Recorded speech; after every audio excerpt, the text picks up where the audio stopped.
Kantibhai Gandhi, chairman सास्पीरा powerloom centre. मेरा सवाल सिर्फ एक ही है, जिहाद का एक्चुअल मीनिंग क्या है? और जिहाद के नाम पे जम्मू कश्मीर में जो आज खून खराबा हो रहा, उसके ऊपर आपकी प्रतिक्रिया क्या है? भाई साहब ने एक बहुत अहम सवाल पूछा। आज की तारीख में सबसे बदनाम लफ्ज इस्लाम में है, वो है लफ्ज जिहाद। और जिहाद के बारे में सबसे ज्यादा गलतफहमी है, सिर्फ गैर मुसलमानों को ना, मुसलमानों को भी। अक्सर लोग समझते हैं कि जिहाद की मानी कोई भी मुसलमान अगर झगड़ा कर रहा है, लड़ाई कर रहा है, चाहे ज़ाती फ़ायदे के लिए हो, चाहे अपने नाम के लिए हो, चाहे ज़मीन के लिए हो, चाहे पैसा के लिए हो, वो है जिहाद। जिहाद के मानी ये नहीं कि कोई भी मुसलमान कोई भी वजह से लड़ाई कर रहा है, चाहे माल के लिए हो, चाहे नाम के लिए हो, चाहे जगह के लिए हो। जिहाद की मानी वो अरबी लफ्ज़ आता है जहदा से, मानी जिद्दोजहद, टू स्ट्राइव, टू स्ट्रगल। इस्लाम के पस मंज़र में जिहाद की मानी है अपने नफ्स से जिद्दोजहद करना, ईविल इंक्लिनेशन के अगेंस्ट। जो अपना नफ्स बुरे चीज़ें चाहता है, अपने नफ्स के खिलाफ जिद्दोजहद करने को कहते हैं जिहाद। अगर आप माशरे को सुधारने के लिए जिद्दोजहद कर रहे, उसे कहते हैं जिहाद। अगर आप सेल्फ डिफेंस में लड़ रहे हैं, उसे कहते हैं जिहाद। अगर आप ऑपरेशन के खिलाफ झगड़ा कर रहे हैं, उसे कहते हैं जिहाद। जिहाद की मानी है जिद्दोजहद करना। और अक्सर मीडिया में कहा जाता है जिहाद की मानी होली वॉर। सिर्फ गैर मुसलमान ने, कई मुसलमान भी इन्वर्टेड कॉमर्स में अपने आप को स्कॉलर समझते हैं, जिहाद का तर्जुमा करते होली वॉर। बिल्कुल गलत है। होली वॉर अरबी में हर्ब मुक़द्दसा, और आप कुरान मजीद उठाओ, कहीं भी कुरान मजीद में हर्ब मुक़द्दसा नहीं लिखा है, कोई भी हदीस में नहीं लिखा है। जिहाद के मानी होली वॉर नहीं है, पाक जंग नहीं है। ये लफ्ज़ होली वॉर सबसे पहले इस्तेमाल किया गया था क्रिश्चियन क्रूसेडर्स के लिए। जब क्रिश्चियन क्रूसेडर्स क्रिश्चियनिटी के नाम पे हज़ारों लोग का कत्ल किए, उसे कहते थे होली वॉर। आज वो इस्तेमाल हो रहा है मुसलमान के लिए। जिहाद डजंट मीन होली वॉर। आपने कहा कि कश्मीर में जो हो रहा है, मारना, लड़ना, झगड़ना, क्या जिहाद है? अगर वो जिद्दोजहद कर रहे हैं कुरान और हदीस के मुताबिक, अपने नफ्स के खिलाफ, जो गलत चीज़ है उसके खिलाफ, माशरे को सुधारने के लिए, तो वो सही जिहाद है। और जिहाद दो किस्म के होते हैं। एक होता है जिहाद फी सबीलिल्लाह, अल्लाह के राह में जिहाद, जो कुरान और हदीस के मुताबिक है।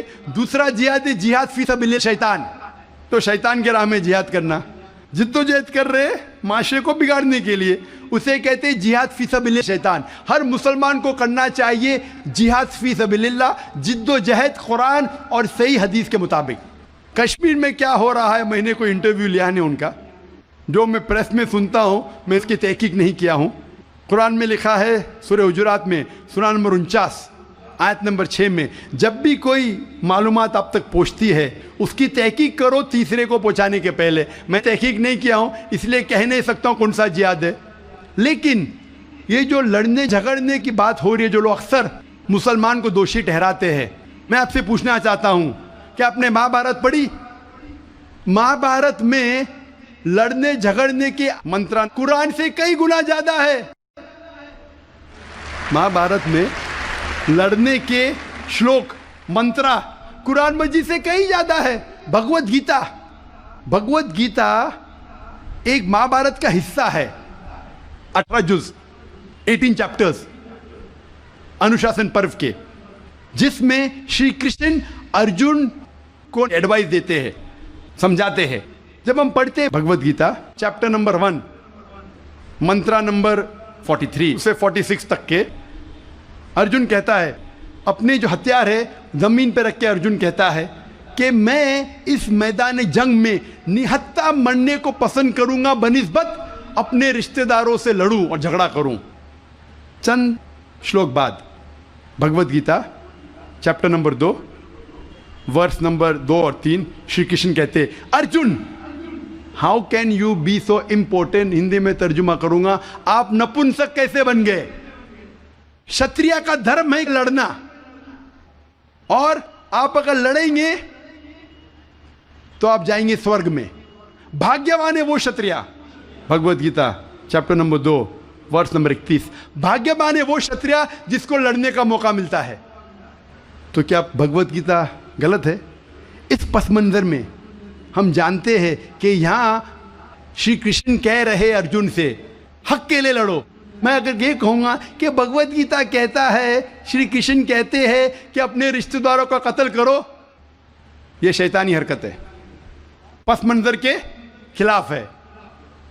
अगर मैं ऐसा कहूँगा कि श्री कृष्ण कह रहे अर्जुन से रिश्तेदारों का कत्ल करो, तो ये शैतानी हरकत है। मैं तालिब इल्म हूँ इस्लाम और दीगर मज़ाहिब का, मैं भगवत गीता पढ़ चुका हूँ। इसका पस मंजर ये है, श्री कृष्ण कह रहे कि हक के लिए, सच्चाई के लिए लड़ो, चाहे वो आपके रिश्तेदार हो। तो सही है, उसी का जिक्र कुरान में है। जितने आयत अरुण शूरी और जो इस्लाम के एनिमीज है जो कोट करते हो, पस मंजर में वो हक की लड़ाई है। जिस तरीके से भगवत गीता महाभारत में कई ज्यादा कुरान से ज्यादा लड़ने की आयत है, तो इसीलिए जब पस मंजर देखते पता चलता है उस किताब में क्या लिखा गया है। तो इस पस मंजर में मैं भगवत गीता के साथ हूं जब वो कहते लड़ने के लिए कि हक के लिए रिश्तेदार से भी लड़ो। वही आयत कुरान में सूरह निसा में सूरह नंबर 4 आयत नंबर 135 में, या अय्युहल्लज़ीना आमनू, सूरह निसा सूरह नंबर 4 आयत नंबर 135 में, या अय्युहल्लज़ीना आमनू, ए ईमान वालो, अल्लाह के लिए हक की गवाही दो। हक के लिए बी विटनेस टू अल्लाह सुब्हानहू व तआला, चाहे वो अपने आप के खिलाफ हो, चाहे आपके वालिदैन के खिलाफ हो, अमीर या गरीब। मतलब अगर गवाही देने के हक के लिए चाहे खुद का भी नुकसान हो, फिर भी हक की गवाही दो। तो ये था इन शॉर्ट अबाउट जिहाद। Hope the answer the question.